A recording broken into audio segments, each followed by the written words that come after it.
What's going on, y'all? It's a couple nights later from the last video that we did. I got some more stuff done.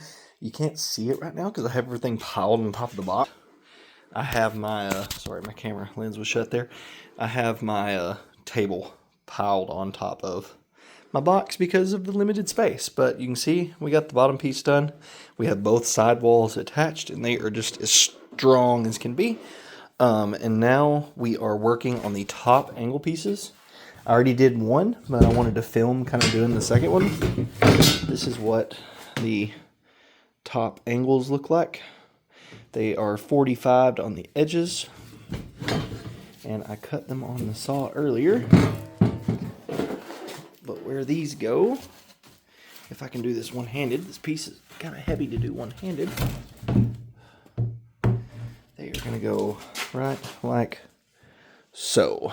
So we'll have one on this side, one on that side, and then our 40-inch piece will go across the top. So yeah, you can see there kind of how that goes if I line it up a little bit better.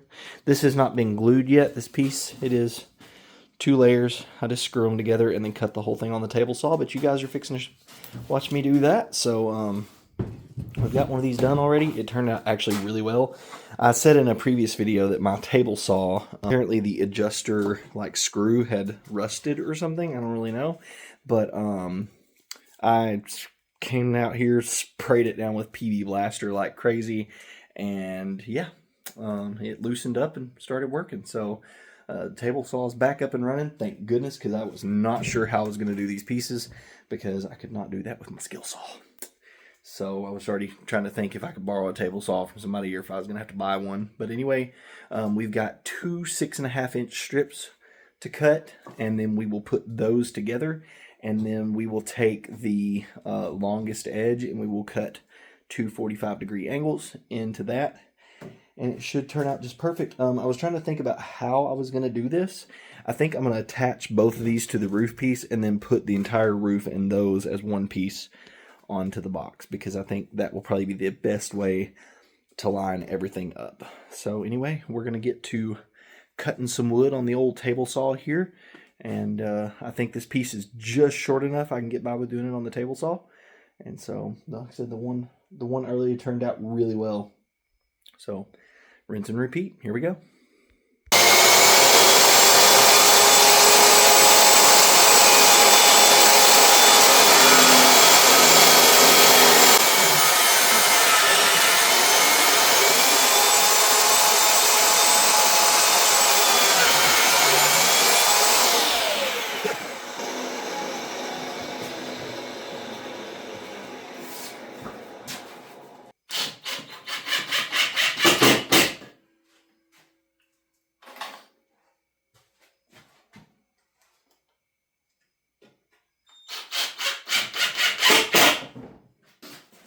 Angle is locked down,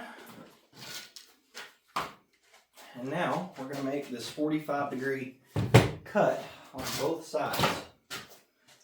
And I had just a little bit of overhang on one of these that I wanted to cut off right there. So I want this to be the bottom piece. So we're going to turn that like, oh, actually I think, yeah. Again, I have to think about this. It's been so long since I've done it. Yeah. So it's going to be like that right there. And we're just going to run this down both sides of this piece of wood, just like that.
that's it for this piece.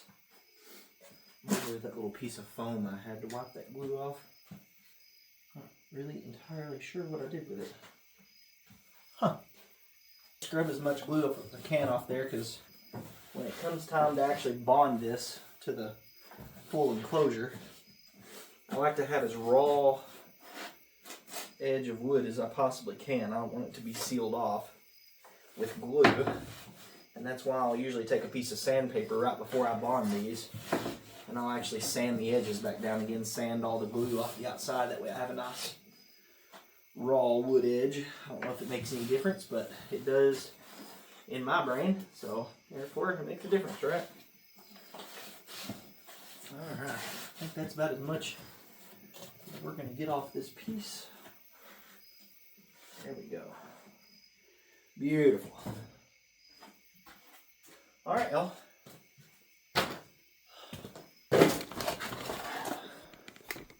Alright, that's going to do it.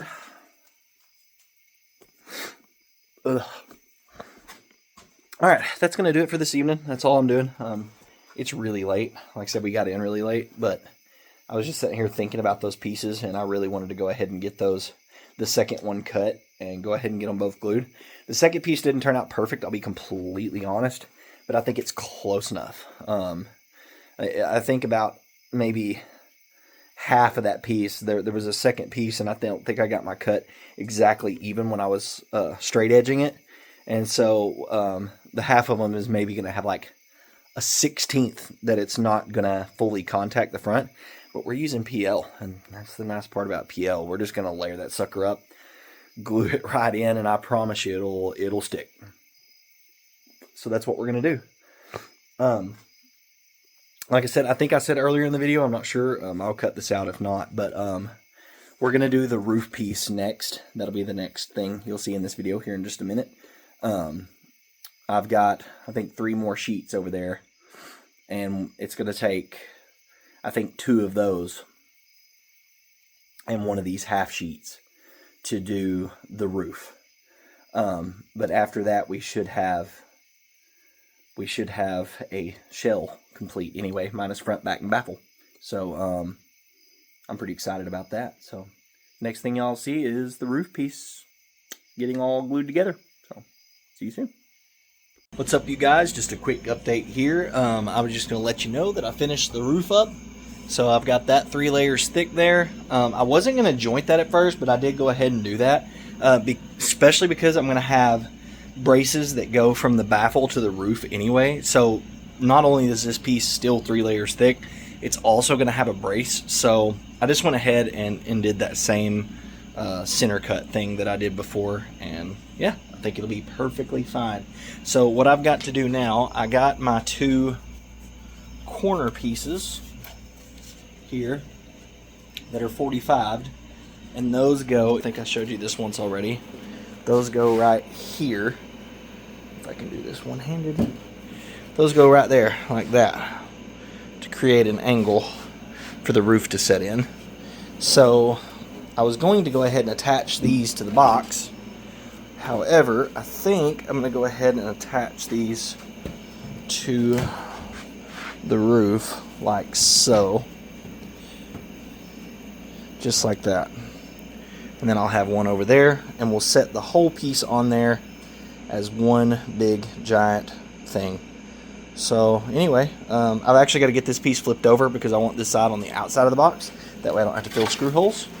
And then we'll start trying to rig up whatever we got to rig up to get that lined up with this edge. But anyway, there you go. There's an update. I'll come at you again when I'm actually attaching the roof to the enclosure over there. Guys, I got to rolling with all this. Oh, I kicked my tripod.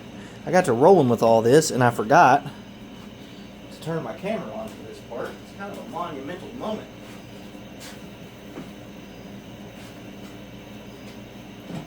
But it's kind of going to be tricky too, because I've got to be able to put this down, hold it with one hand,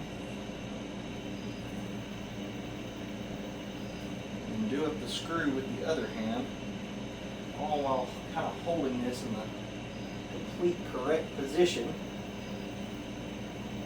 The glue is going to help me a little bit. And I do have these screws started already.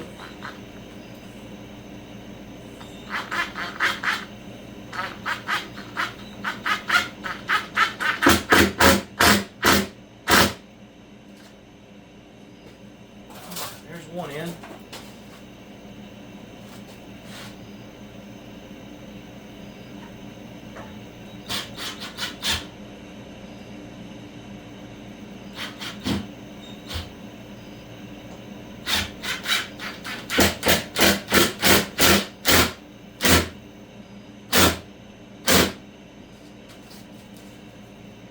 That one is a bad whopper job.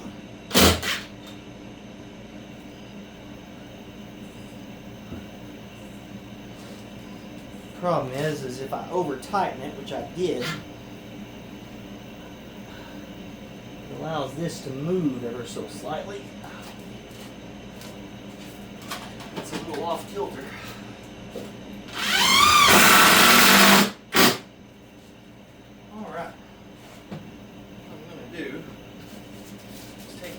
Paper. I'm just going to take all that excess, just kind of layer the outside of this thing. Like I said before, nobody's going to see this portion of the box. Anyway, I'm going to put a little bit extra on there.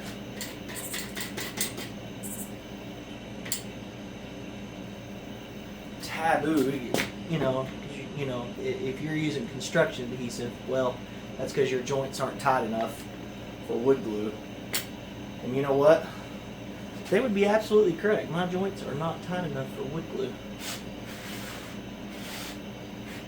This stuff is paintable, so if you'll go ahead and get it somewhat smooth on there, when you go back over it with paint, you can barely even tell it's there. It almost just looks like you used silicone or something. But I would much rather use this stuff over silicone, just to make sure that it is not going to leak. Alright, that makes me a nice little spot where I can turn it up on its end right here.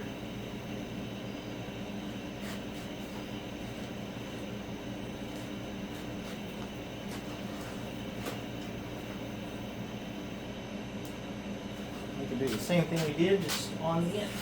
Like I said, I just don't want to put any pressure on this piece yet until it's fully cured. Golly, that's heavy. I can't imagine how much this thing's going to weigh when we go to try to lift it in there.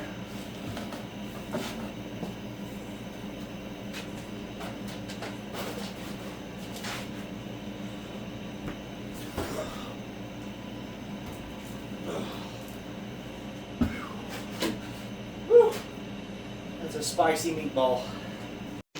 Alright guys, I said I was going to bed early tonight, but I didn't. I went ahead and got the front and back done, and I'm sorry, but I broke my tripod.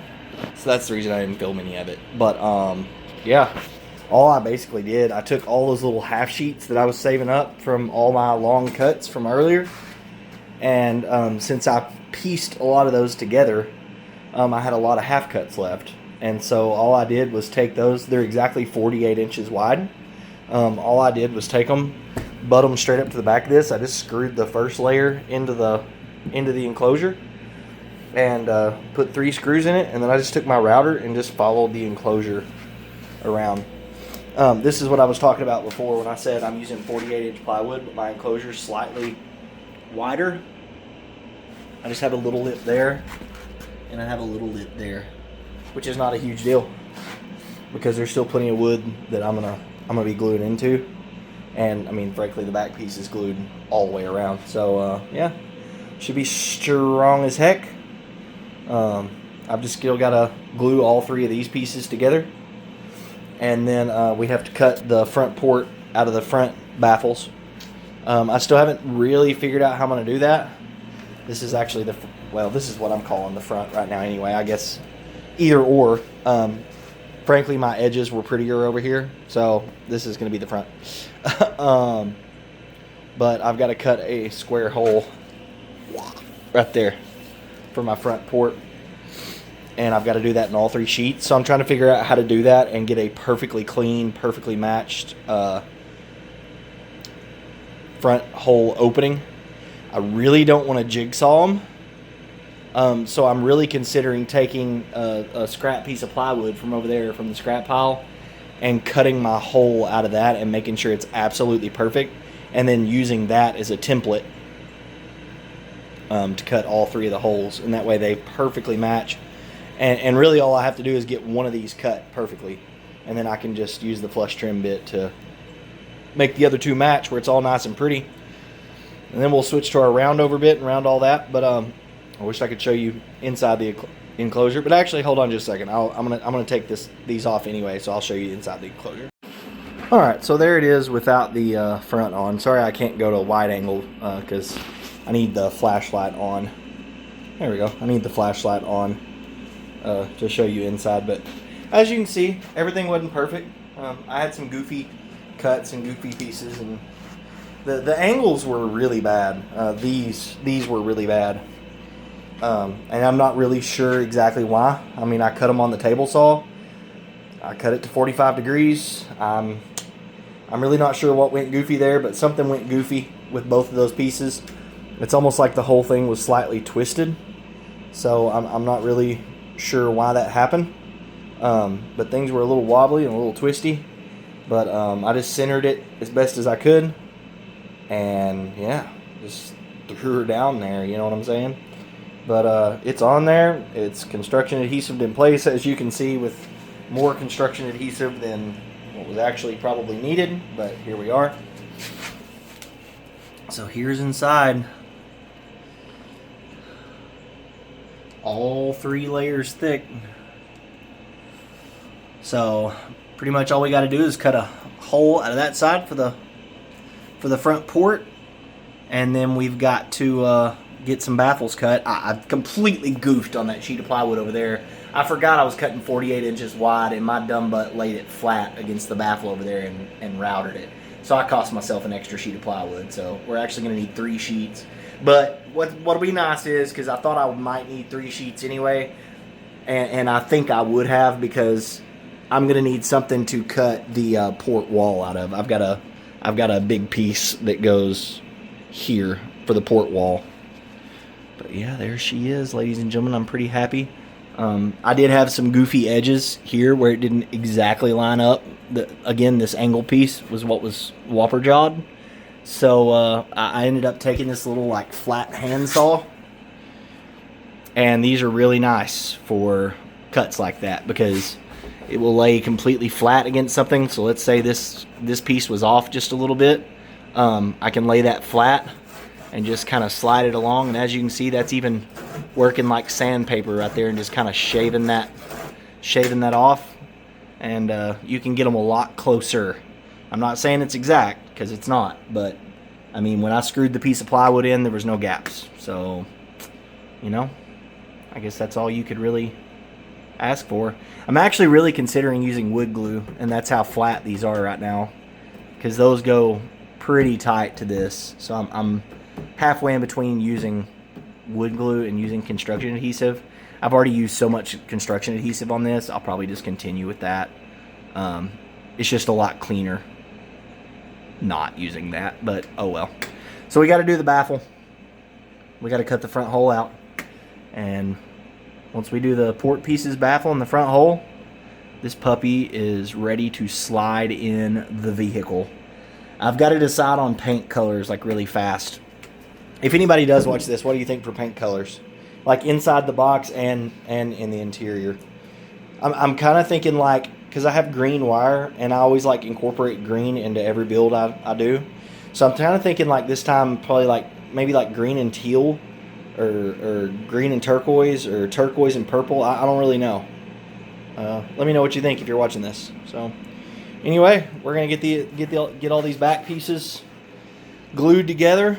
Then we're gonna start thinking about the front port. We'll go tomorrow morning, get some more plywood for the baffle, and be ready to go. Anyway, thanks for watching if you did. Peace.